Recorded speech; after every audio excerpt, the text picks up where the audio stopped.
Dans cette vidéo, je vais vivre le quotidien du boxeur Ryan Garcia. Je vais donc suivre sa routine alimentaire, mais aussi ses entraînements intenses pour la boxe anglaise. 1, 4, 3, 2, magnifique. Tâche qui va s'avérer très difficile pour un go muscu bien lourd, car ce qui fait sa particularité, c'est sa rapidité hors du commun, d'où son surnom, The Flash.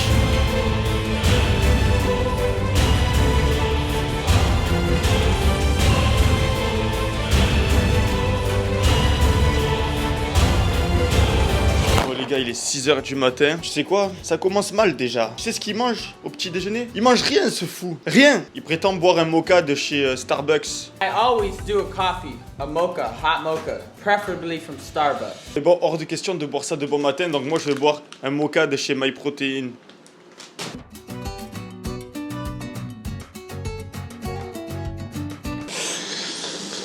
Code Sol 10. Tarpin c'est bon.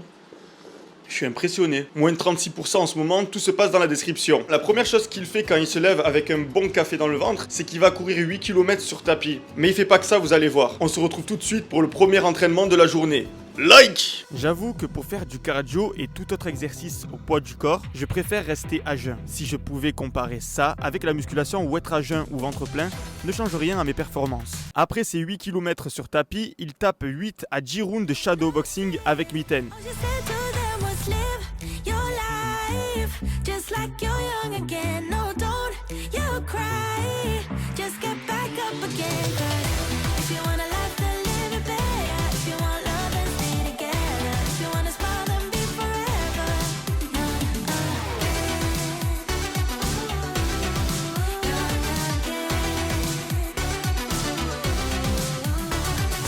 Un round, c'est 3 minutes et il fait 1 minute de repos entre chaque série. Heureusement qu'il fait ça avec des mitaines, parce qu'avec des gros gants bien lourds, ça aurait été 2 fois plus difficile. Le shadowbox est devenu compliqué pour moi. Je m'essouffle vite, j'ai les bras rigides. Je dis pas que mes mouvements sont catastrophiques, car ça serait faire preuve de fausse modestie, mais comparé à un pro, disons que ça manque encore de beaucoup de travail. Tout l'inverse de Ryan, qui lui a un cardio infini et les coups tellement souples qu'on dirait qu'il ne pèse rien. Je ne pratique plus de boxe de façon sérieuse depuis plus d'1 an, mais tout est une question d'entraînement. Répéter et répéter un même geste pour qu'il devienne automatique et moins énergivore. Faut arrêter de parler et rester concentré, et ça, dans tous les domaines.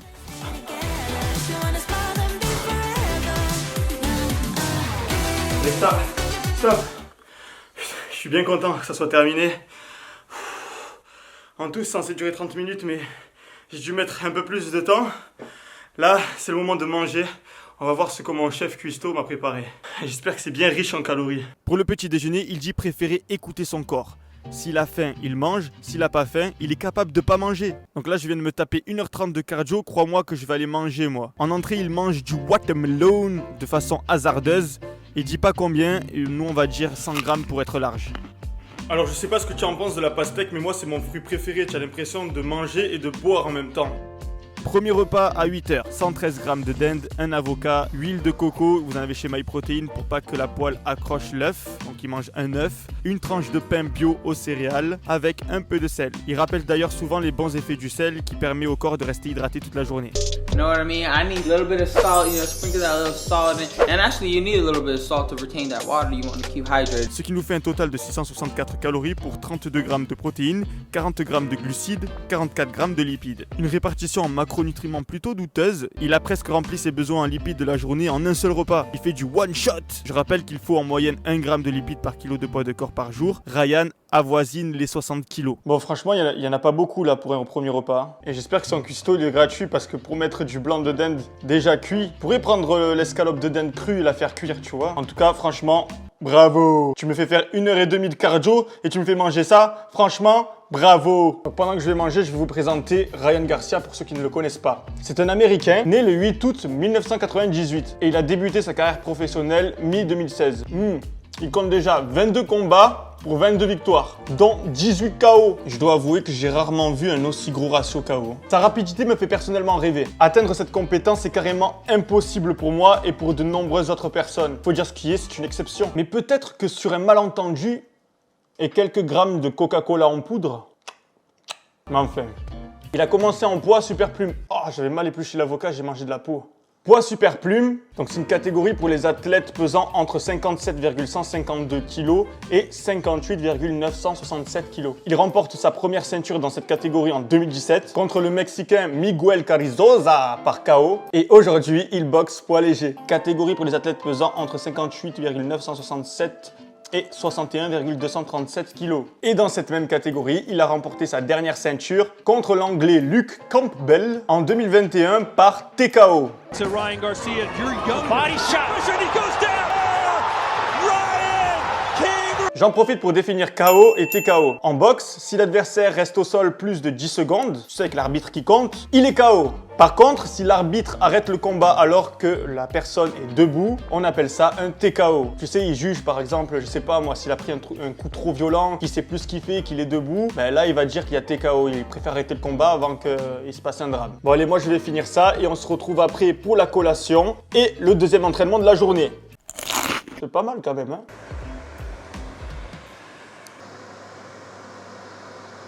Ce qui représente un total de 160 calories. Mais il se foutrait pas un petit peu de notre gueule, notre ami Ryan, là, hein? Dis-nous, Ryan, tu te foutrais pas un petit peu de notre gueule? Je vous jure, c'est vraiment une catastrophe, là. Et encore, c'est pas fini. Attendez juste de voir le dîner, les gars. Attendez un peu. Mais j'ai peut-être une explication scientifique à cet étrange phénomène. Attendez juste de voir la fin, je vous expliquerai tout de A à Z. Ok les gars, on se retrouve au Marseille Boxing Club avec Sam, donc qui est le propriétaire du club, et il va me faire un entraînement à la Ryan Garcia parce que c'est vrai que sur internet j'ai vu un petit peu ses entraînements, mais apparemment ça ressemble pas à ce qu'il fait réellement. Alors il montre quelque chose en effet, on voit quelques exercices particuliers, mais c'est pas exactement ses entraînements, il peut pas dévoiler évidemment tous ses secrets. Beaucoup de camps d'entraînement qui sont filmés sont pas complets, on montre pas à l'adversaire tout ce qu'on fait. Une correction, je suis cofondateur, on est deux à avoir fondé le Marseille Boxing Club, Arthur et moi-même. D'ailleurs je vous présente tout de suite le club.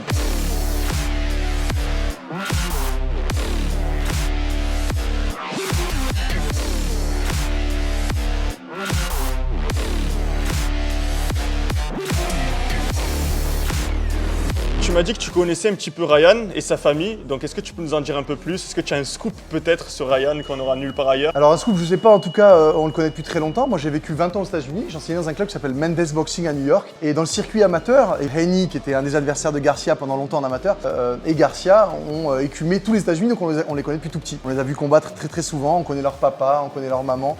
C'est des petits du circuit amateur qui sont devenus des grands champions internationaux. Ce que je peux vous dire sur lui, c'est qu'il est déterminé, c'est qu'il est courageux, travailleur. Il faut pas trop faire attention à ce que les gens racontent sur lui ou l'image qu'il peut avoir parfois parce que évidemment il est populaire, il a beaucoup de followers sur les réseaux sociaux, mais c'est plutôt un grand plus et vraiment impressionnant. Il va grandir encore et progresser. Il faut pas le juger sur ce qu'on voit sur les réseaux sociaux. Parce que là pour le moment je suis en train de faire une journée comme lui et je trouve qu'il mange rien. J'ai pas de certitude mais j'ai bien peur que ce qu'il te montre soit pas la vérité exactement sur l'alimentation. Quand je le vois à jeun et tout ce qu'il fait avant et combien même dans son on voit des vidéos de lui dans son salon avec son frère en train de faire des abdos. Il a une salle de boxe donc je suis pas du tout sûr que ce soit vrai.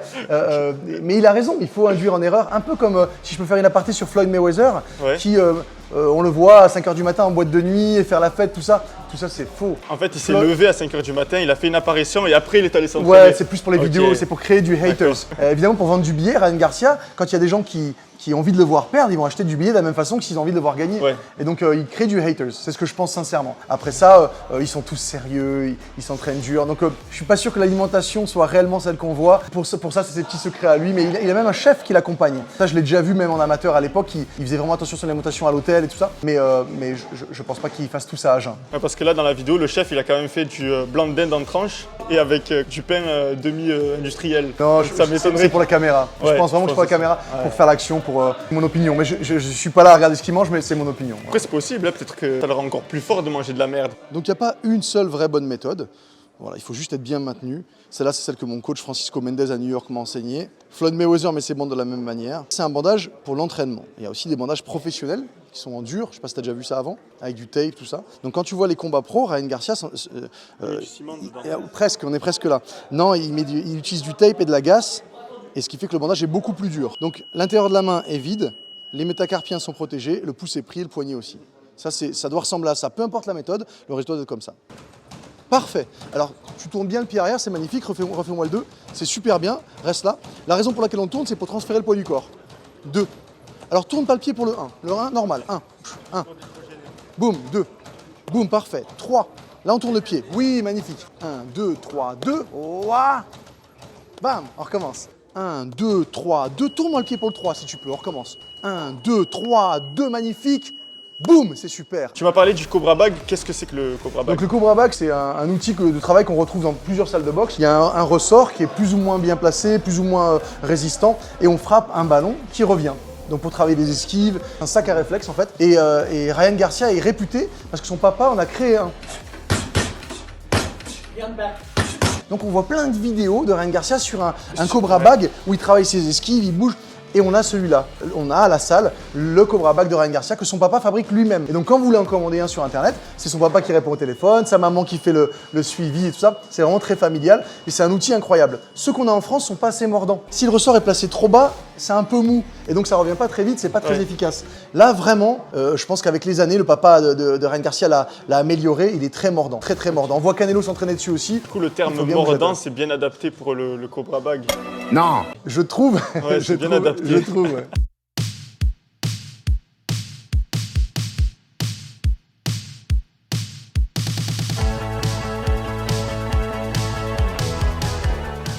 Alors quand on fait 120 kg, on développe un petit ventre, c'est sous la base pour les coachs pour pouvoir poser le gant dessus.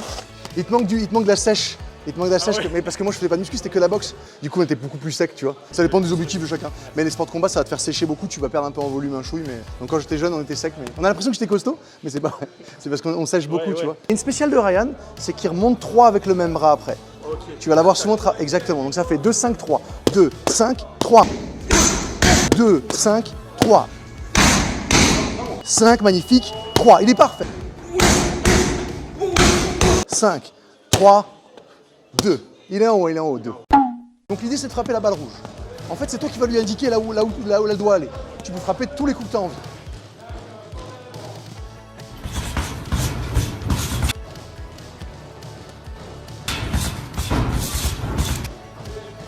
Pas mal. Oui. Tu vois, je voulais me moquer, tu y arrives super bien.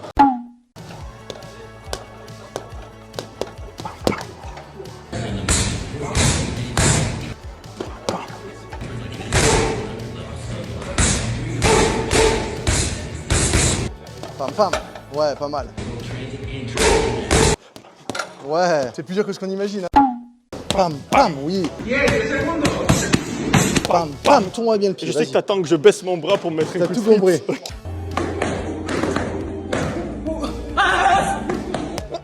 Il est vachement bien le bras là.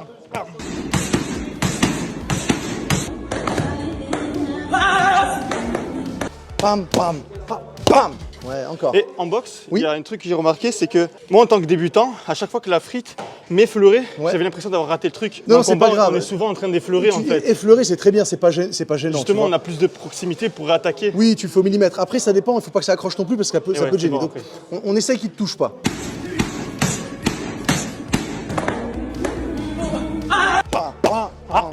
Ouais, pas mal. Lève les mains. Et on s'assoit. Moi, je voudrais que tu t'assoies et 2 après. Tu te rappelles 1, 4, 5, 3, 2. Pam, magnifique. Okidoki. Pam. Alors, plus comme un cercle. Je vais te le faire. Regarde, bouge pas. Il va falloir lui casser. Hein. Lui casser un truc. Ah non! Excuse-moi, je pensais qu'il était cassé. Excuse-moi, tout va bien. Change de main pour voir.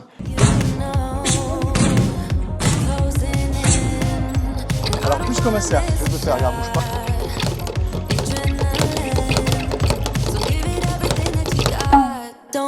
Un, 2, 3, 2, pam! Pam.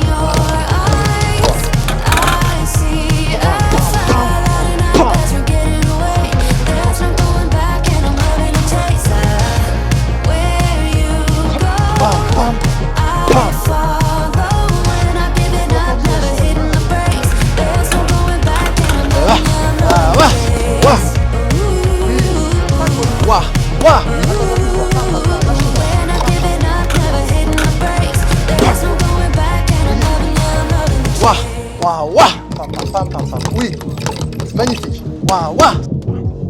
Maintenant essaye 1, 2. Ouais, c'est pas mal du tout.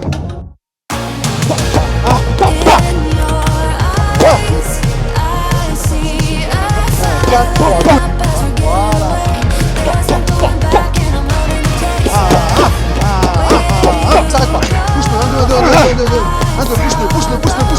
moi cette balle. Encore, on la lève, on la pousse. Allez, on va chercher. Pousse-le-moi, pousse-le-moi, pousse-le-moi, pousse-le-moi. Encore. 10 secondes, pousse. On va chercher. 8, 9. Allez, allez, allez, allez.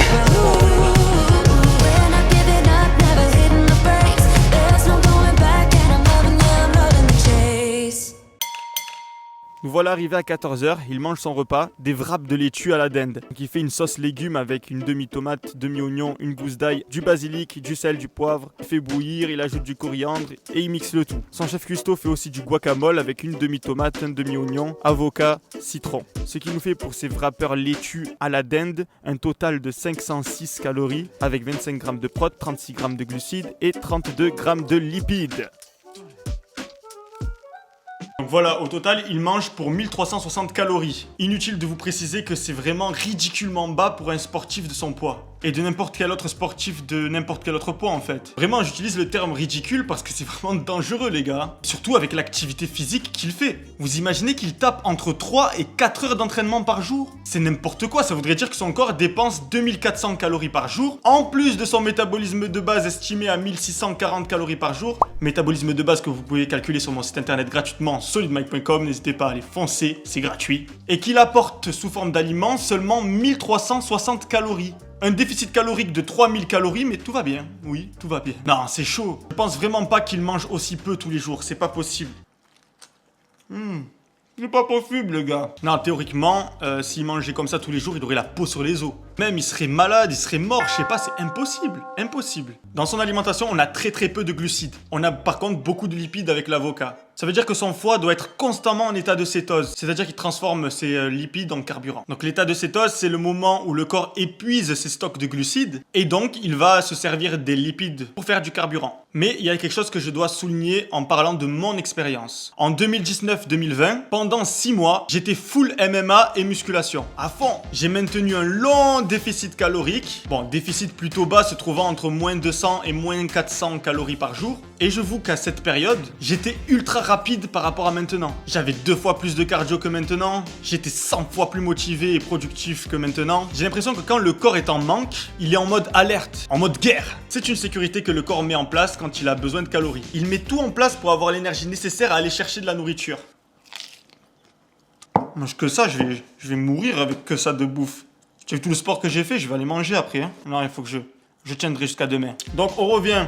Quand le corps active tout ça, il active en fait des hormones qui lui permettent de continuer de fonctionner. Parmi celles-là, on a la cortisone et l'adrénaline, tout type d'hormones qui donnent une énergie anormale. Mais le problème, c'est qu'à la longue, avec ce genre de restriction calorique, tu risques d'avoir des carences alimentaires. Perte de muscles, baisse de la densité osseuse, aussi autre chose. De par mon expérience, je peux dire que au plus tu es sec, plus ton corps absorbe les moindres choses que tu lui donnes. Notamment le café. Personne ne connaît les vrais effets du café tant qu'il n'a pas fait une grosse sèche et qu'il a bu ça à jeun.